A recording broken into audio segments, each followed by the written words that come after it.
Il progetto CLEAR è un esempio, potremmo dire un esempio fulgido di filosofia del diritto militante, in quanto il suo scopo non è tanto o soltanto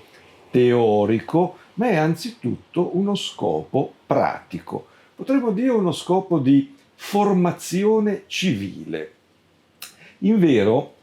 abbiamo voluto cogliere questo aspetto di militanza, questo impegno civile del progetto, laddove nel formularlo ci siamo proposti di offrire all'individuo gli strumenti per comprendere il proprio rapporto cognitivo con le istituzioni, rafforzare il proprio senso critico verso le persone fisiche che le rappresentano, esercitare appieno i propri diritti civili e difendersi contro la comunicazione politica manipolatoria. Ecco, notate, quindi l'idea è proprio questa, di fornire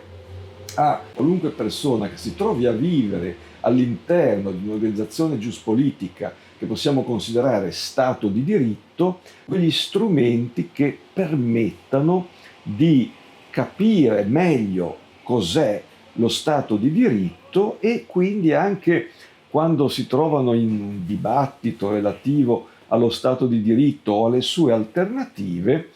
potervi partecipare con un carico cognitivo ridotto, ossia senza fare troppi sforzi, sapendo, essendo padroni, per così dire, della materia. Il carico cognitivo si riferisce alla quantità di risorse mentali cognitive, ad esempio coinvolte nella memoria di lavoro, nei processi attentivi, nei processi di elaborazione delle informazioni ad alto o basso livello, che utilizziamo appunto per svolgere i compiti anche di natura quotidiana. Partiamo dal presupposto che l'essere umano è un essere animale ad alte competenze intellettive ma limitate. Abbiamo a disposizione limitate risorse cognitive, quindi è importante capire come poterle utilizzare nel miglior modo possibile e che cosa ci fa consumare o utilizzare o comunque impiegare maggiori risorse cognitive rispetto ad altro. E sebbene il carico cognitivo, quindi quanto effettivamente utilizziamo delle nostre risorse cognitive in un determinato compito, non sia direttamente osservabile, cioè non è qualcosa che possiamo appunto effettivamente osservare direttamente, la psicologia cognitiva e anche la psicolinguistica in compiti appunto legati al linguaggio ha messo a punto, ha proposto alcuni strumenti per stimarlo, misurarlo e monitorarlo.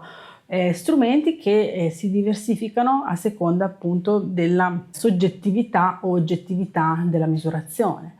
Ad esempio, per quanto riguarda metodi soggettivi individuali, è possibile chiedere al partecipante, dopo aver eseguito l'esperimento, dopo aver fatto il compito, quanto si è sentito affaticato, quanto ha sentito che il determinato compito ha richiesto un determinato sforzo. Le misure oggettive invece possono essere appunto, come ad esempio abbiamo fatto per questo progetto, la misurazione del tempo di reazione, degli errori che possono essere fatti durante il task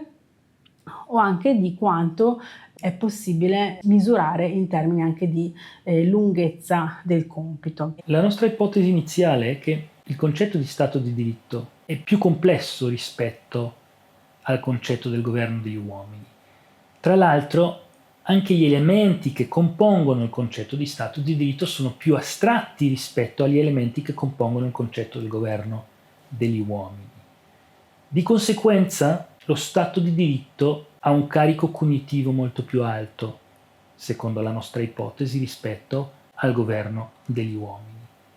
E questa sarebbe la ragione per cui risulta molto più difficile realizzare lo Stato di diritto nella vita quotidiana rispetto al concetto alternativo. L'idea del progetto è di convertire questa intuizione in una, almeno in una qualche misura, ipotesi di ricerca empirica e provare a corroborarla. Per realizzare questo obiettivo abbiamo instaurato questa collaborazione con un team di